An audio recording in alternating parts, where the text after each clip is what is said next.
Good morning, everybody. Thank you for joining me for today's message. Today, I'd like to share a little bit of a self-help exercise or rule that can help you better manage your time and prioritize your tasks so that you get your work done more efficiently.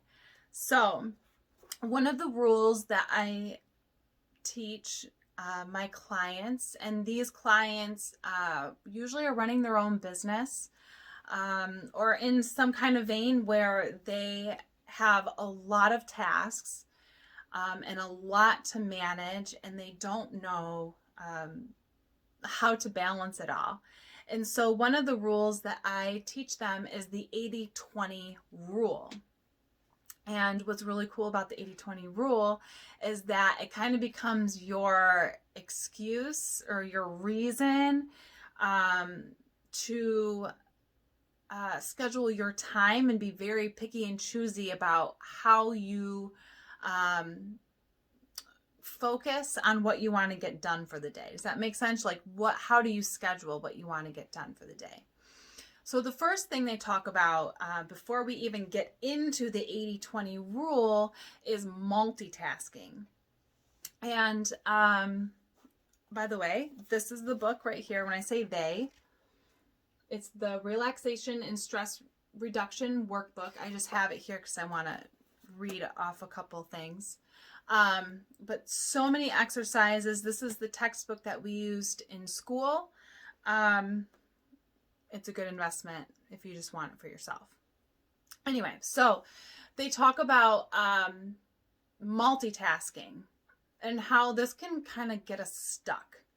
They talk about multitasking, it's spreading yourself really thin, spreading your time and your energy and your concentration really thin.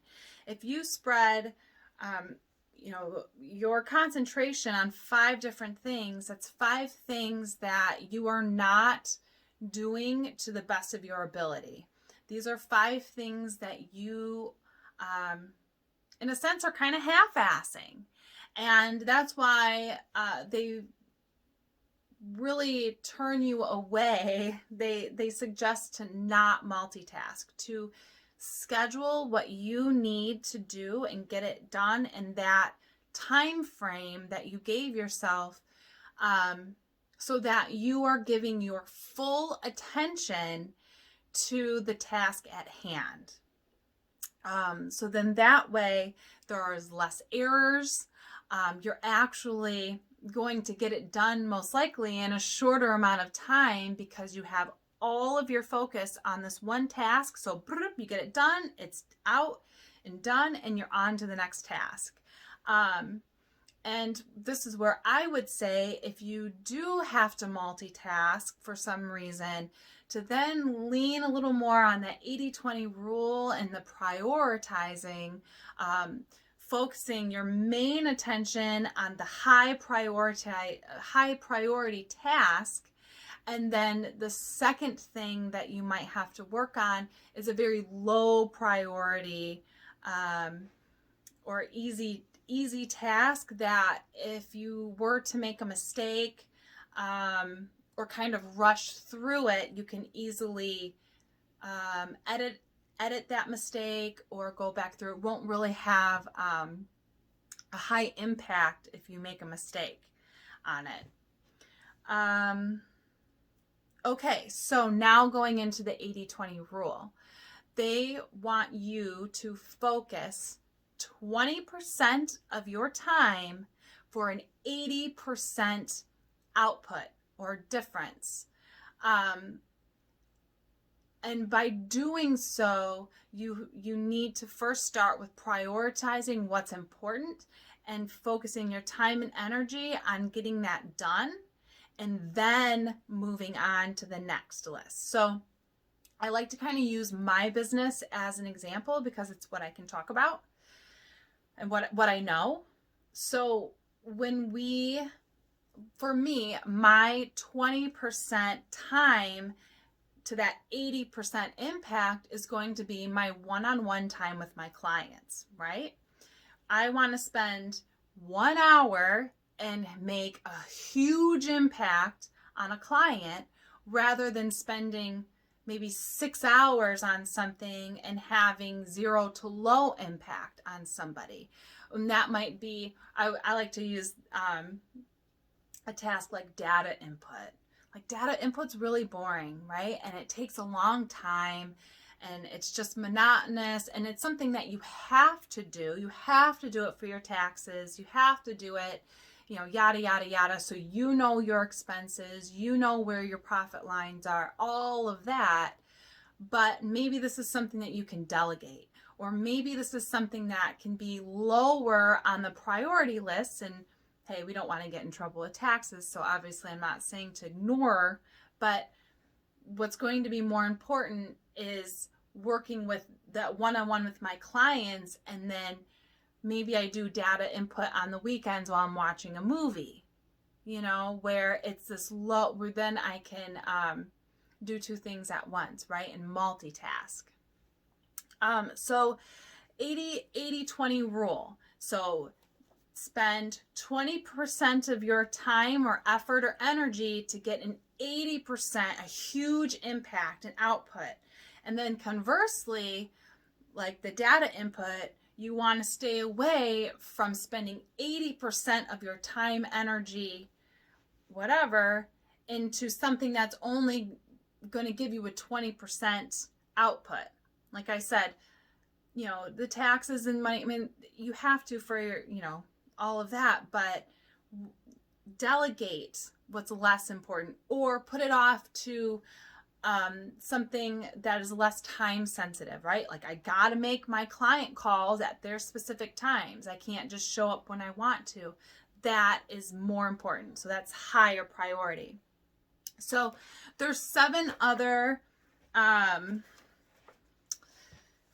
the 80-20 rule, keys or things to help you stay working within that 80-20 rule.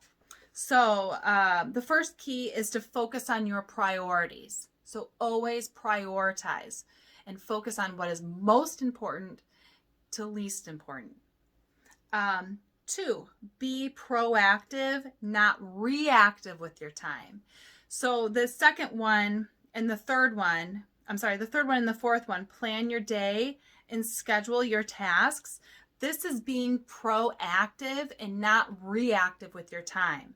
If you can schedule time for specific tasks and schedule and plan out your day, then you know that, you have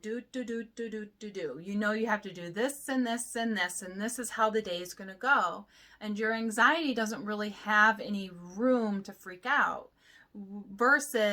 Conversely, when you don't plan that out, then you're running around the whole day going, oh shit, oh shit, oh shit, oh shit, I got to get this done, I got to get that done.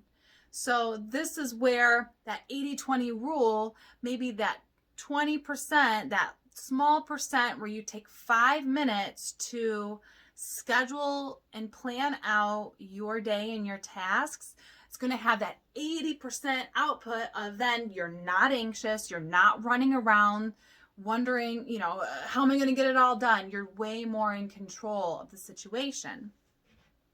So that was 2, be proactive, not reactive with your time. 3 is plan your day. And 4 is schedule your tasks. So plan your day, know what you want to get accomplished for the day, work-wise, personally-wise, family-wise, and then schedule your tasks.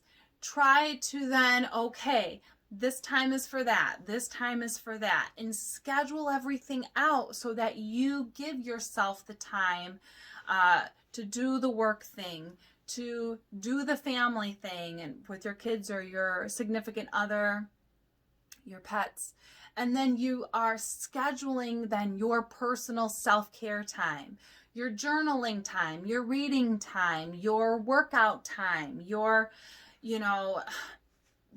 do whatever I want, nap time, whatever you want for your own self-care time, you're scheduling it. So then there's no excuses that I forgot to, or I didn't have time to, or whatever excuse that you may give yourself to not do that thing that you know you need to do for yourself. Schedule your tasks, plan your day.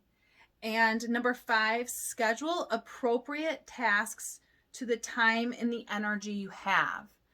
This is really important, and I want to give this important shout out to people who deal with autoimmune, any physical, what